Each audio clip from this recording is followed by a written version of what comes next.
Arya's point of view. I looked at myself in the mirror, and I can't help but to smile a little. I couldn't imagine that a day will come that I will carry Sean's child. Last time I checked, I'm always aiming to feel how to be loved by him, how to be taken care of by him. But now, it all came into reality that it feels surreal. I'm wearing a black dress that emphasizes my curves.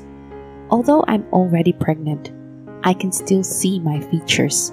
And to be honest, pregnancy made me pretty, as what I've heard.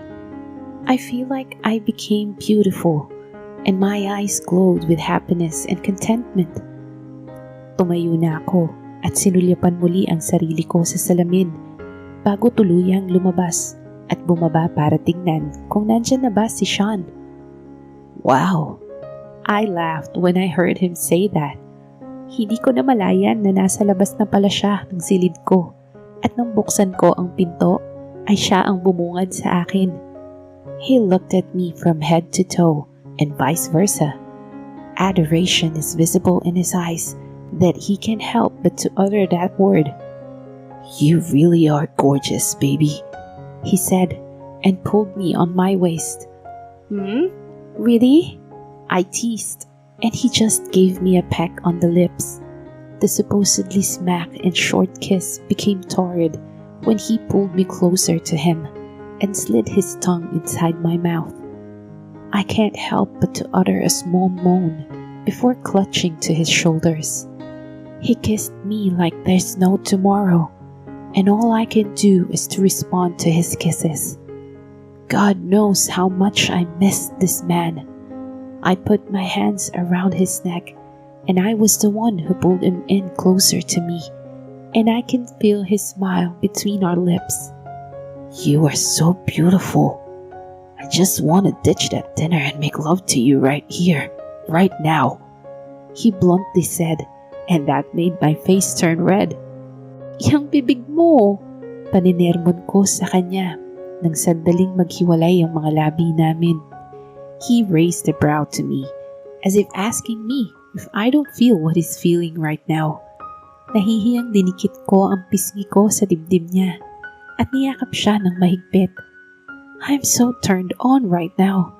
It's been months since we last did it, and after all the things that happened, we both lacked the time for each other. He grabbed my waist in a rough way, and I could feel his hands on my butt, and he gently squeezed it. He kissed me hungrily, and I know my lipstick is ruined earlier. He licked and sucked my neck while his hands was doing its own adventure towards my body. I was moaning his name, and maybe it was too late for us to realize that we are outside of my room, so he pushed me slightly to enter again inside of my room before locking the door. I don't know if someone saw us, but I hope there's none. "Paos na. Paano ang dinner?" Tanong ko sa kanya habang abala siya sa paghalik sa leeg ko. I gasped when I felt his hand on my bosom.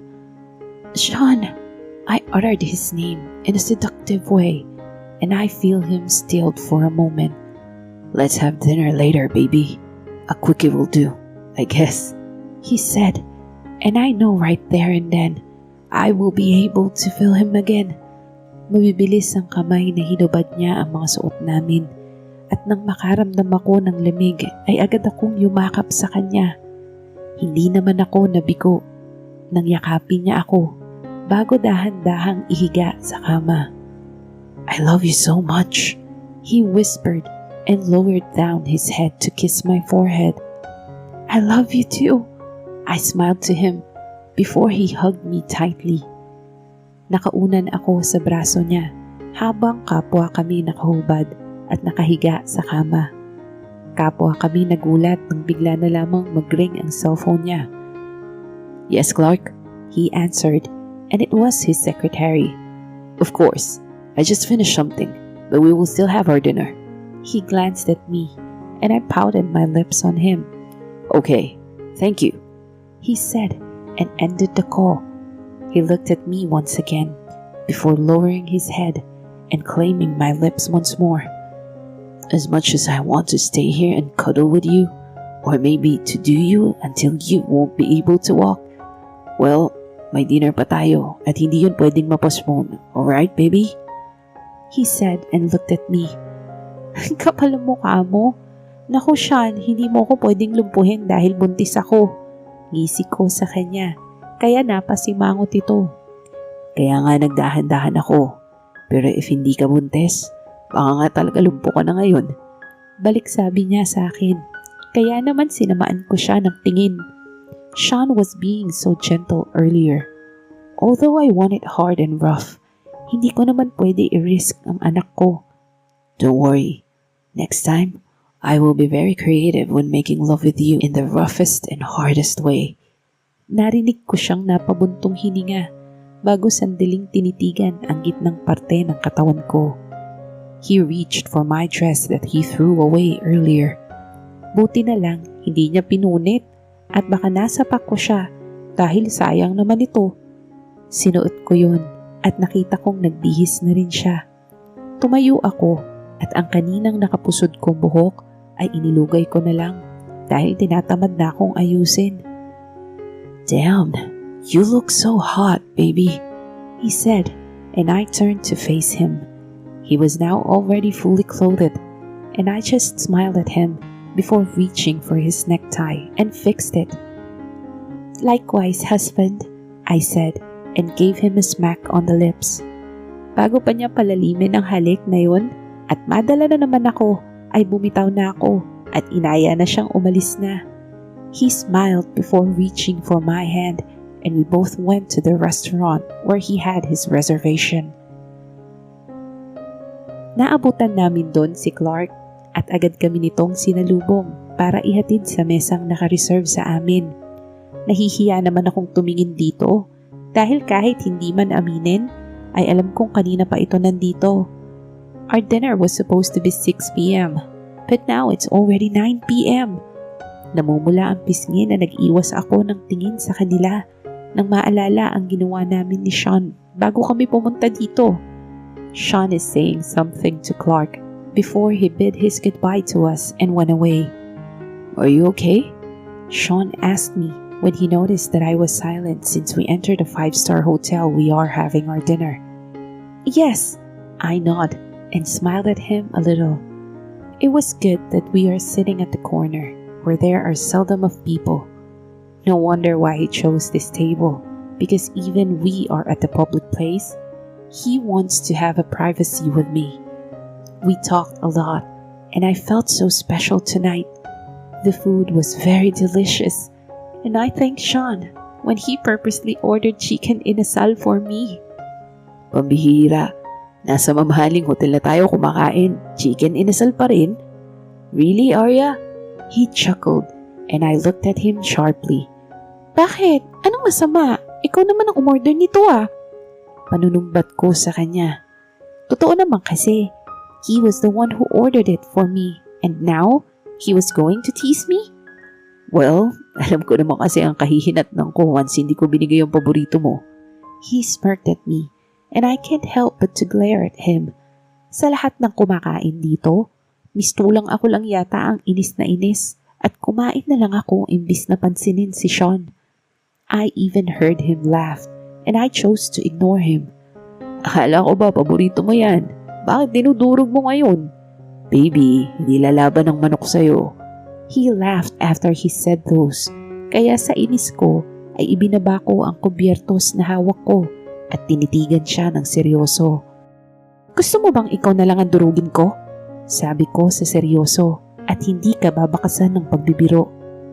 His playful aura slowly faded and his face became pale. Umirap lang ako sa kanya bago binalik ang atensyon sa pagkain. Inis na inis pa rin ako kay Sean kaya hindi ko pa rin siya pinapansin. Paminsan-minsan niya akong tinatawag pero nagkukunwari akong walang narinig. We are currently drinking after our dinner. He was drinking wine while I drink apple juice.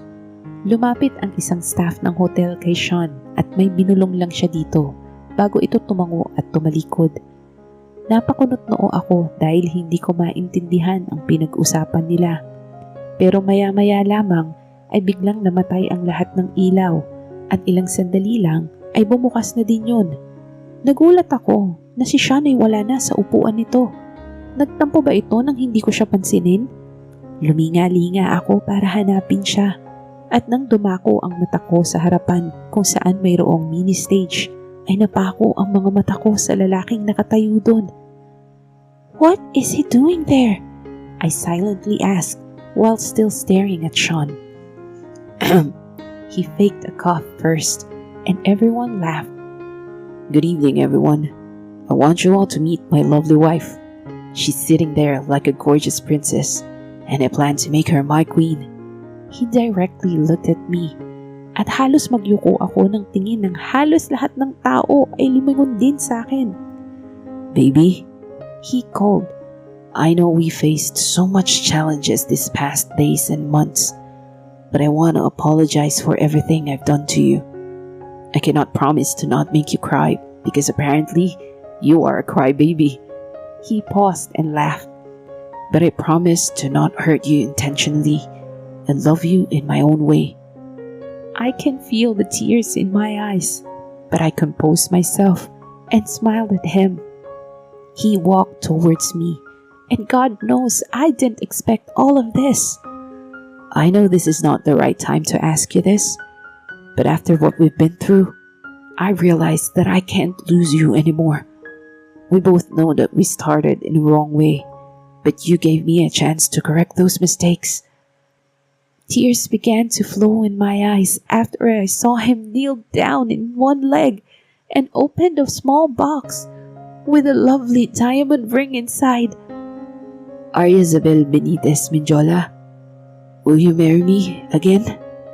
he said, and all I could do is to nod my head. Arya's point of view. Until now, I really can't believe that it happened. Sean proposed, and it felt so overwhelming. Yes, we are married, but I never experienced any sweet things because I was the one who initiated the marriage first. I looked at Sean, who's sitting beside me, and I smiled at him before looking at our parents in front of us. He was holding my hand, and I feel him squeeze it gently. "Sean," Dad spoke, and I automatically sit straight. Although we are already husband and wife, and I'm now carrying our child, there was still an impact and nervousness inside of us when we faced our parents. And I think that can never be erased.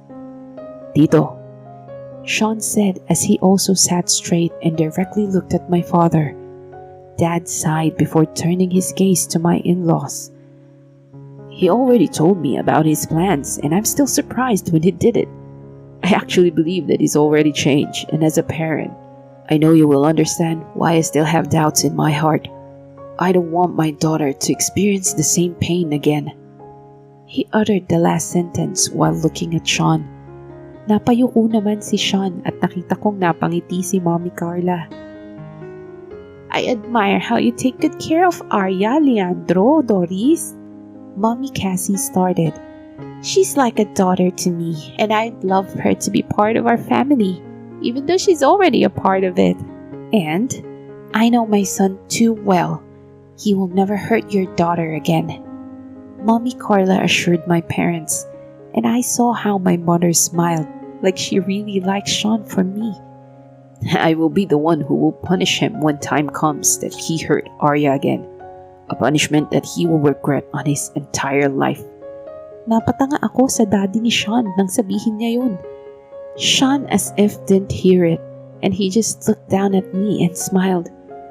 Until now, I regret neglecting my daughter, and even we are now in good terms, I can't help but to blame myself because in the past, I was also one of those who contributed to her pain, Mom said, and I saw how Dad reacted and reached for her hand. She was our gem, and I always wanted the best for my only daughter. Kasabay ng pagtulo ng luha ni Mom ay siya ring pagpatak ng mga luha ko. Sean immediately hugged me while still sitting. Tumingin ako kay Mommy at nakita ko ang ngiti sa mga labi niya. Her smiles are telling me that I'm now in good hands and I should not worry about anything. "We're so drama in here," sabi ni Mommy nang makabawi at natawa naman kaming lahat. Hinatiran kami ni Manang ng merienda ng bandang hapon. "So, what are your plans now, Sean?" His dad asked him. Nakita ko naman na napangiti si Sean, kaya tinukso siya ng mommy niya. "I want to marry her again," he said without hesitation, and I smiled because of that. "We want the best for the both of you, Sean. But I think we should settle first the case about the one who's always giving threats to you and Arya." Agaw naman ni Mommy Carla, kaya natigilan kami ni Sean at nagkatinginan. We never mentioned to them that we already had our suspect and the police was now looking for him, but unfortunately, he was nowhere to be found. Bahagya akong pinisil ang kamay ni Sean na nakapatong sa hita ko at tinanguan siya ng bahagya. There's no use on keeping it from them. They are our parents and I know they will help us get through this. "It's Cedric." Sean lets out a breath and I could sense how the people around us became still. Hindi ko sila masisi dahil kahit ako ay hindi makapaniwala na magagawa ito ni Cedric sa amin. "Cedric? Your playmate when you were kids?" Mommy Carla asked, and Sean nodded his head. "Oh my God!" Mom uttered, and I looked at her. Alam ko na noon pa man ay hindi na malapit ang loob ni Mom sa mga kaibigan ko, lalo na kay Cedric. Kahit si Sean at Rika noon ay hindi niya pinapansin.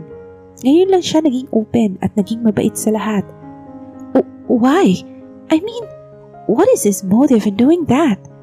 Mom asked in shock, and I couldn't answer her because I don't even know why.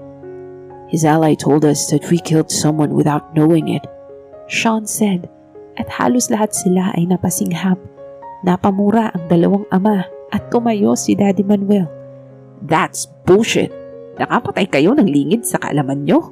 Isn't that crazy?" He cussed and cussed, kaya naman hinawakan siya ni Mommy Carla at hinigit pa upo. "I'll talk to Alonzo about this," Sean's dad said, referring to the chief of NBI, which is his friend. "Alam ko na hindi pa lubusang okay ang lahat, tito, tita." Hindi na nagawang tapusin ni Sean ang nais sabihin nang putulin siya ni Mommy. "About that, Iho, why don't you try calling us Mom and Dad?" She winked at Sean, kaya natawa na lang din maging ang tatay ko. "Besides, matagal naman na kayong kasal. So just like Arya calling your parents Mom and Dad, why don't you try calling us Mom and Dad?" Tumango lamang ang asawa ko dito bago tumikim ng bahagya. "As what I'm saying, Mom, Dad, gusto ko pong itama ang lahat sa amin ni Arya dahil alam ko at alam ninyo kung saan kami nagsimula. I realize that I love your daughter so much and maybe, if okay lang sa inyo, gusto ko siyang makasama."